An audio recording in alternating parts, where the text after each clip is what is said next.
अखिलेश यादव यहाँ पर हैं, उनके विषय में बड़े सारी टिप्पणियां उनसे सम्मोहित यहाँ वक्ताओं ने की है, लेकिन मैं उनसे इतना ही कहता हूं कि आप संघर्ष करिए, आप लड़िए, आपकी इस देश को भी जरूरत है, इस प्रदेश को भी जरूरत है।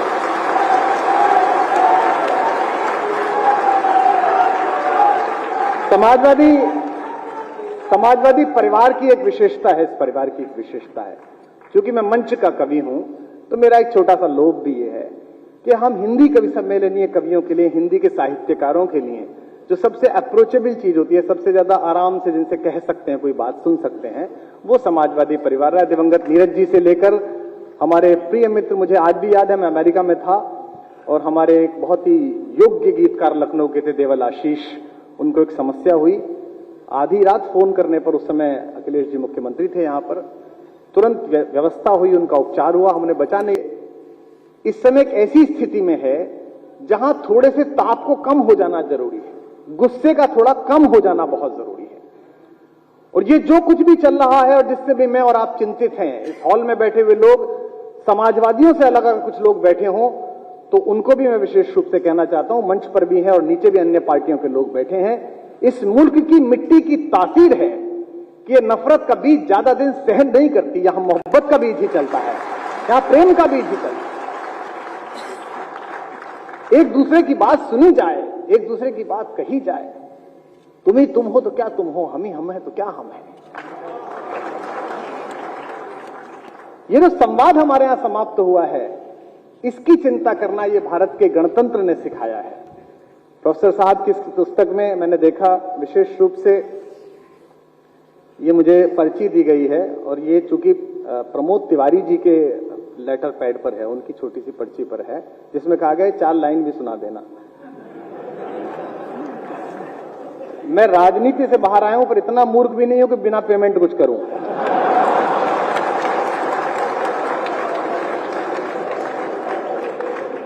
हमारा तो निजी रूप से जन्म ही इस काम के लिए हो गया है।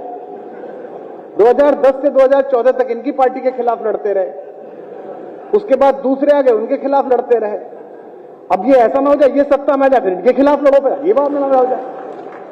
तो प्रमोद जी का, तो प्रमोद तिवारी सबसे सुरक्षित इस मंच पे आदमी है, उन्हें पता है कुमार विश्वास कुछ भी बोले उनका कोई नुकसान फायदा नहीं होना है, तो वो परम प्रसन्न है।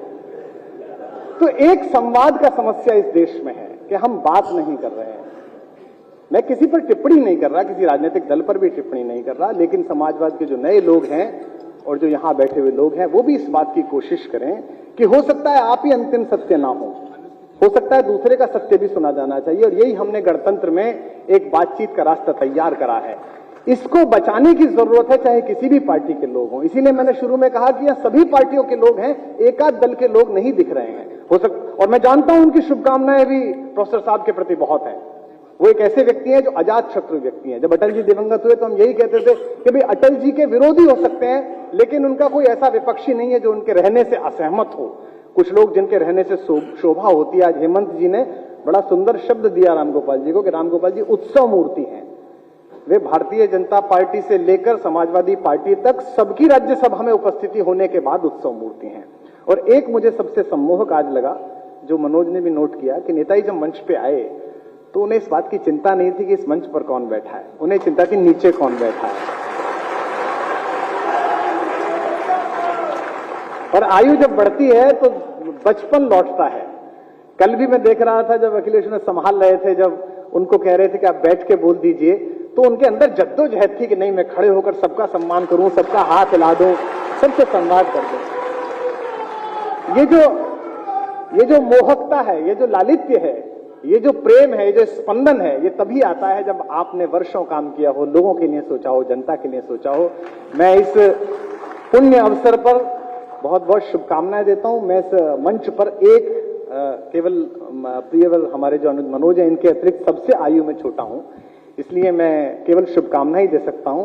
मैं अपने स्वस्थ वाचन आपके लिए दे सकता हूं प्रोफेसर साहब, क्योंकि मेरा और आपका कार्य भी एक है। मैं भी विश्वविद्यालय सेवा में रहा, 17 वर्ष मैंने पढ़ाया, आपने भी पढ़ाया।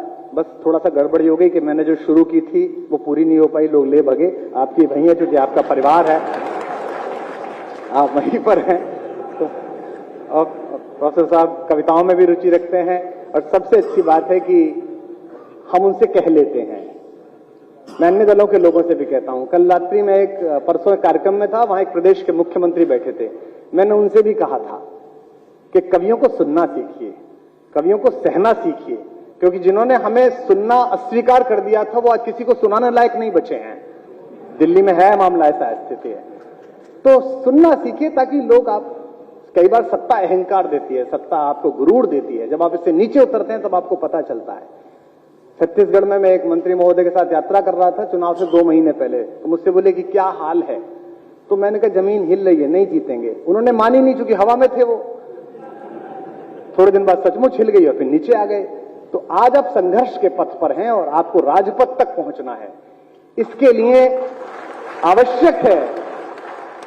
आवश्यक है कि आप इस मंच पर बैठे हुए जो 3 महत्वपूर्ण 4 महत्वपूर्ण लोग हैं, इनमें आपके पास कविवर उदय प्रताप जी जैसी चिंतना होनी चाहिए, आपके पास मुलायम सिंह यादव जी जैसा संघर्ष होना चाहिए, आपके पास प्रोफेसर राम गोपाल जी जैसी योजना होनी चाहिए और आपके पास अखिलेश यादव जैसा उत्साह होना चाहिए, तब जाकर आप तो मेरी शुभकामनाएं प्रोफेसर साहब को हैं। मुझे कहा गया है कि मैं लाइनें सुना दूं और ये प्रमोद तिवारी जी का आदेश है, और ये कांग्रेसी लोग हैं, ये मान अपमान भूलते नहीं है, मुझे पता है। और कुछ पता नहीं है इस देश में किस दिन क्या हो जाए, और हमको तो बिना पार्टी के जीना है अभी, तो इसलिए इनकी बात मान लेनी चाहिए। और वैसे भी बेचारे ये और हम 2 ही ब्राह्मण है, कौन सुन रहा है, हमारी तो हम एक दूसरे की सुन लेते हैं थोड़ा सा, एक दिन ऐसा भी है। निवेदन कर, हाँ, अब ये है हमारा छोटा भाई, ये भी मौजूद है। तू तो अब समाजवादी हो गया है पूरा पक्का वाला। प्रोफेसर साहब ने 75 वर्ष बिताए हैं। मैं एक छोटा सा गीत आपको सुना देता हूं। जब आप सार्वजनिक जीवन में होते हैं, जब आप राजनीतिक जीवन में होते हैं, तो जो लोग आपको मिलते हैं उनके विषय में आपको पता नहीं होता है कि ये शत्रु हैं या मित्र हैं। इसमें कई बार धोखा खा जाते हैं। मैं भोगा हुआ बता रहा हूं, मुझे भी नहीं पता था। तो आपको पता नहीं चलता है कि लोगों का रास्ता क्या है, लोग आपको प्रयोग कर रहे हैं या आप उन्हें प्रयोग कर रहे हैं। धीमे धीमे राजनीति सिखाती है, अनुभव सिखाता। तो मैंने एक गीत लिखा था उस अनुभव पर, छोटा सा गीत है, सुन लीजिए। अवसर नहीं है लेकिन इच्छा है, सबका मन है, तो मैं प्रोफेसर साहब आपके लिए विशेष रूप से सुना देता हूं, सुनिएगा। और ये उनके तो जीवन का सार है, प्रोफेसर राम गोपाल जी के, और हमारे जो युवा नेता हैं अखिलेश जी, उनके काम आएगा ये। कि इतनी रंग बिरंगी ही दुनिया, इतनी रंग बिरंगी ही दुनिया 2 आंखों में कैसे आए। इतनी रंग बिरंगी ही दुनिया 2 आंखों में कैसे आए। हमसे पूछो इतने अनुभव एक कंठ से कैसे गाए। इतनी रंग बिरंगी, तालियां ही पेमेंट हैं, ध्यान रखिएगा। इतनी रंग बिरंगी ही दुनिया 2। हमारे गुरु डॉक्टर कुंवर बेचैन साहब दिवंगत हो गए कोरोना में, उनका एक शेर था, मैं फिर वहीं लौटाया। मुझे उस दृश्य ने बड़ा अभिभूत किया। कल भी अभिभूत किया जब नेताजी जनता से कह रहे थे कि आप मनाओ बर्थडे, मैं आपकी बर्थडे में आऊंगा। बड़प्पन पदों से नहीं होता, बड़प्पन अंदर होता है। कुंवर जी का शेर है कि मैं कई बड़े लोगों की नीचाई से वाकिफ हूं, और मैं तो हूं ही। मैं कई बड़े लोगों की नीचाई से वाकिफ हूं। बहुत मुश्किल है दुनिया में बड़े होकर बड़ा होना। तब कह रहा हूं कि इतनी रंग बिरंगी ही दुनिया। सुनिएगा बंद, एक एक पंक्ति पर आपको एक चेहरा याद आएगा, पार्टी में काम करता हुआ, सदन में काम करता हुआ, इधर से उधर दूसरे दलों में आता जाता। अगर याद आए तो वह करना। इतनी रंग बिरंगी ही दुनिया, ऐसे उजले लोग मिले, ऐसे उजले लोग मिले जो अंदर से बेहद काले थे। ऐसे उजले लोग मिले जो अंदर से बेहद काले थे। ऐसे चतुर मिले जो मन से सहज सरल भोले भाले थे। ऐसे चतुर मिले जो मन से सहज सरल भोले भाले थे। ऐसे धनी मिले जो कंगालों से भी ज्यादा रीते थे। ऐसे धनी मिले जो, अभी ये चुनाव चल रहा है, आपको धन का संकट है, अभी सत्ता आ जाए धन का संकट, आप देखना क्या स्थिति हो जाएगी। ये ऐसे धनी मिले जो कंगालों से भी ज्यादा रीते थे, ऐसे मिले फकीर जो सोने के घट में पानी पीते थे। ऐसे मिले फकीर जो सोने के घट में पानी पीते थे। इस पंक्ति का सौंदर्य समझें। आप तो कवि सम्मेलनों के श्रोता रहे हैं, उदय प्रताप जी के कारण, नेताजी के कारण, अखिलेश जी के कारण आपने बहुत कवि सम्मेलन सुने, तो इसका सार समझे और मुझे दाद दें। ऐसे मिले फकीर जो सोने के घट में पानी पीते थे, मिले पराएपन से अपने, मिले पराएपन से अपने, अपनेपन से मिले पराए। हमसे पूछो इतने अनुभव एक कंठ से कैसे गाए, इतनी रंग बिरंगी ही दुनिया। आखिरी बंद सुनिए, अंबिका जी और हमारे माँ, इनके में बलिया गया था तो एक कवि धोखे में आ गया। उसने कहा गया कि अंबिका के निमंत्रण पर जाना है तो आदमी निकला है यहाँ पर। हमसे पूछो इतने अनुभव एक कंठ से कैसे।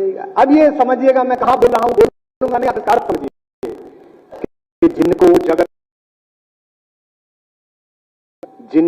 जगत विजेता समझा। टीवी के चैनल की बहसों में नहीं देश जीता जाता, देश जीता है, वो में जीता जाता है।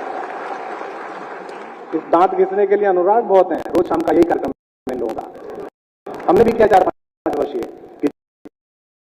विजेता समझा नहीं लेने चाहिए, लेकिन चेहरे आपके सामने आएंगे। जिनको जगत विजेता समझा, मन के द्वारे हारे निकले। जिनको जगत विजेता समझा निकले, जो हारे हारे लगते थे, अंदर से ध्रुव तारे निकले। जो हारे हारे अंदर से ध्रुव तारे निकले। अब ये पत्रकार बैठे हैं, ये इसलिए नहीं बैठे कि इस कार्यक्रम का सीधा प्रसारण करें, ये इसलिए बैठे कि मेरे मुंह से कुछ निकले और ये कहें कि समाजवादियों की उपस्थिति में कुमार ने दिए संकेत। ये जनता के अलावा सबका संकेत पकड़ते हैं। जो हारे हारे लगते थे, अंदर से ध्रुव तारे निकले। जिनको पतवारें सौंपी थी, का शब्द पढ़ के लोग ध्यान दें, आदरणीय उदय प्रताप जी। जिनको पतवारें सौंपी थी, वे भंवरों के सूदखोर थे। राजनीति का मंच नहीं है, इसलिए मैं इस पर टिप्पणी नहीं करता कि किसान आंदोलन में क्या हुआ क्या नहीं हुआ। मुझे दुख इस बात का नहीं है, मुझे दुख इस बात का था और मैं लगातार 1 वर्ष से बोल रहा हूं, क्योंकि मैं किसान का बेटा हूं। मेरे पिता प्रोफेसर थे और खेती भी करते थे, और मैं जो खेती करता हूं 6-10 एकड़ में, वो तो अय्याशी की खेती है। चले गए फार्म हाउस के फोटो डाल दिए, हमें नहीं पता। लेकिन दोस्तों, सड़क के हाईवे से 200 रुपए का कैक्टस खरीद के बालकनी में सजाकर फोटो खींचने वाले लोग, जब जून की तपती दोपहरी में काम करने वाले किसान के ऊपर टिप्पणी करते हैं, उसके विषय में फेसबुक पे लिखते हैं, जिनको जगत विजेता समझा, मन के द्वारे हारे ही निकले। जो हारे थे, हारे ही निकले। जिनको पतवारें सौंपी थी, वे भंवरों के सूदखोर थे। इस पंक्ति का संकेत आपकी तालियां उठाएगा, मैं जानता हूं, मुझे कहने की आवश्यकता नहीं। जिनको पतवारें सौंपी थी, वे भंवरों के सूदखोर थे। जिनको भंवर समझ डरता था, आखिर वही किनारे निकले।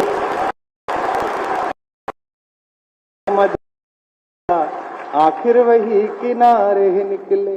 हम मंजिल तक क्या पहुंचेंगे। सम्मेलन में गांधी गए, मनोज जी बैठे हुए हैं, विद्यार्थी कहते हैं क्या है, लोग गांधी पर, लोहिया पर सवाल करते हैं।